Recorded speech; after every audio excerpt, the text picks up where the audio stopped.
Stromboli erupts as of February 10 of 2025. There are currently 48 volcanoes which are actively erupting around the planet, a total which is 4 more than were erupting last week. One of these erupting volcanoes is Italy's famed Mount Stromboli, which since it has been near continuously erupting for the last 5,000 years has been nicknamed the Lighthouse of the Mediterranean. This is owed largely to the fact that its persistent orange glow is often visible from a fair distance.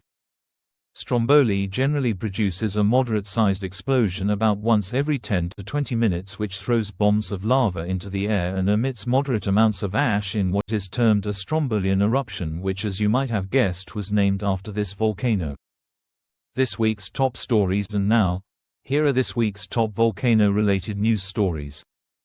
In Chile, a major change occurred to the towering and scenic Lascaux volcano, as what was beforehand a fairly quiet complex this week became the site of a major persistent degassing plume that occurred alongside thermal signatures from its summit.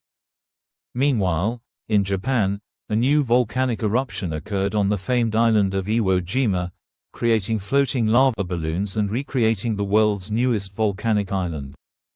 Meanwhile, in Greece, the ongoing seismic crisis centered 5 to 35 kilometers northeast of the island of Santorini continued, which has now included more than 8,500 earthquakes of a tectonic origin.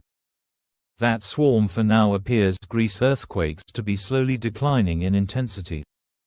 Normally, such an impactful story would be this week's top news story, but since I have already covered this ongoing swarm and the minor intrusion of magma at the Santorini volcano 4 times in the last week, it will not be included in today's video.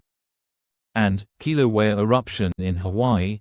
The famed Kilauea volcano was the site of another spectacular episode of lava fountaining earlier this week, ejecting fountains of lava up to 100 meters or 328 feet into the air.